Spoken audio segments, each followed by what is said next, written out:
क्योंकि उसका बाप ही सैफ अली खान है, तो उसको सैफ अली खान मिला, भाई तुझे सैफ पंचर छाप मिलेगा, क्योंकि बॉलीवुड और रियल लाइफ ये दो अलग चीज है। पर हमारी बेटियां ये समझती नहीं। तो 13-14 साल की बच्ची के दिमाग में ये कि अगर प्यार करना है तो मुसलमान से करो, मैं इतिहास में छप जाऊंगी, मेरी तो लव स्टोरी बन जाएगी। फिर वो अलग बात है, वो 35 टुकड़ों में आती है। दूसरी बात ये कि 25 साल की लड़कियों को ये बिगाड़ रहे हैं।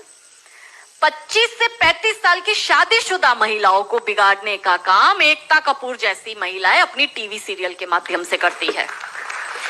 कैसे करती है कि वो अपने टीवी सीरियल में एक महिला बिल्कुल टिपिकल हमारे ड्रेसअप में, अच्छी सी साड़ी, बड़ा बड़ा मंगलसूत्र, बड़ा सिंदूर, बड़ी बिंदी, पीछे अंबे माँ का बहुत बड़ा स्टैच्यू होगा। आप देखना उसके सारे सीरियल में ये इंडिकेट्स होता है कि हिंदू धर्म को बर्बाद कर दो। देखिए, कोई भी देश को बर्बाद करने के लिए बम, बारूद, गोला, असला, मिसाइल दागने की जरूरत नहीं है। आप उस देश की सांस्कृतिक व्यवस्था, शैक्षणिक व्यवस्था और पारिवारिक व्यवस्था को खत्म कर दो, वो देश अपने आप खत्म हो जाएगा। यही षड्यंत्र चल रहा है। तो इस देश में महिलाओं और बेटियों के दिमाग को खराब कर दो, क्योंकि हम परिवार व्यवस्था में समझते हैं। तो जो बेटी हमारी आज हमारे घर की बेटी, वो किसी के घर की बहू बनेगी और वो दो परिवारों को जोड़ती है, तो उन परिवारों को बर्बाद करने का षड्यंत्र चल रहा है। तो होता क्या है, दिखाएंगे क्या सीरियल में? प्यार एक से करेगी, शादी दूसरे से करेगी, फिर जीवन में कोई तीसरा आएगा, दूसरा मर जाएगा, फिर चौथा पसंद आएगा, फिर दूसरा जो मर गया वो जिंदा हो जाएगा, फिर कंफ्यूज हो जाएगी चौथे के साथ जाऊं कि दूसरे के साथ जाऊं। यही दिखाती है वो। क्या सच में यहाँ जो मेरी महिला, मेरी बहनें बैठी, वो बताओ कि क्या हम हिंदू महिला है 4-4 पुरुषों के साथ संबंध रखती है? बताओ, जोर से बोलो। क्या हमारे परिवारों में ये होता है कि हम एक को पसंद करते हैं, हम दूसरे से शादी करते, फिर हमें तीसरा पसंद आता है, फिर हमारा मर जाता है पति, फिर हमें चौथा अच्छा लगता है, और जो मर गया पति वो सडनली जिंदा हो जाता है, फिर हम कंफ्यूज होते हैं हम किसके साथ जाए? क्या हमारी ये वैल्यू है? यही सीरियल हम देखते हैं और हम तालियां बजाते हैं, और हम हमारी बेटियों को भी यही टीवी सीरियल दिखाते हैं। और इन सारी टीवी सीरियल में एक ही चीज कॉमन क्या है? जो सास है वो एक नंबर की नालायक, जो ननंद है वो एक नंबर की नालायक, और ये दोनों बहू के खिलाफ प्लानिंग करेगी। तो अब जो वनरेबल बेटी अपनी माँ के साथ वो टीवी सीरियल देख रही है, उसका दिमाग कैसे खराब होता है, उसको पहले से ही, जैसे अनकॉन्शियस माइंड में चीजें कैसे काम करती है, उसको दिमाग में पहले ही बैठ जाएगा कि मेरी सास भी मुझे ऐसी ही मिलेगी। क्यों हमारे हिंदू परिवार टूट रहे? क्यों आजकल हमारी बेटियों को जॉइंट फैमिली में रहना पसंद नहीं आता है? उसे शादी के दूसरे दिन अलग होना है।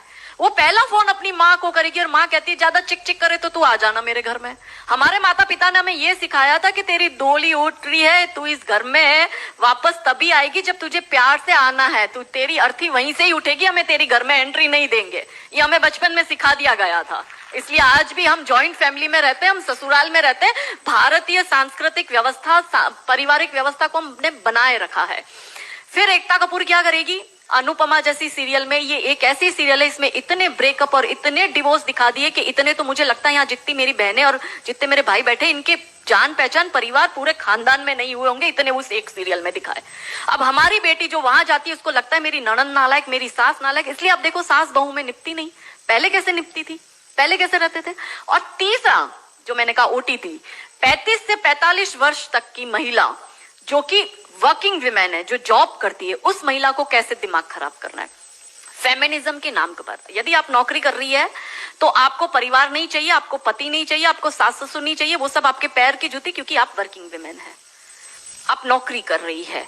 और एक हाथ में दारू का ग्लास, दूसरे हाथ से सिगरेट फूको, अंग्रेजी में बड़ी बड़ी गालियां बको और आप अपने आप को फेमिनिस्ट कहो। क्या ये फेमिनिज्म है? ये फिल्म क्यों नहीं बनाते नायिका देवी पर, दुर्गावती पर, रानी कमलावती पर, रानी चिन्नमा पर, रानी अब्बका पर, रानी लक्ष्मीबाई पर? ये ऐसी फिल्म क्यों बनाते हैं? ये बनाए रानी नायिका देवी पर फिल्म के जिसने मोहम्मद गौरी को नपुंसक बनाकर गुजरात से मार के भगाया था और वो 13 साल तक वापस भारत में नहीं आया था। ये इसलिए नहीं बनाएंगे क्योंकि भारत की बेटी को करीना खान बनाकर उसकी कोख से तैमूर और जहांगीर पैदा करवाने हैं। बहुत बढ़िया, बहुत बढ़िया।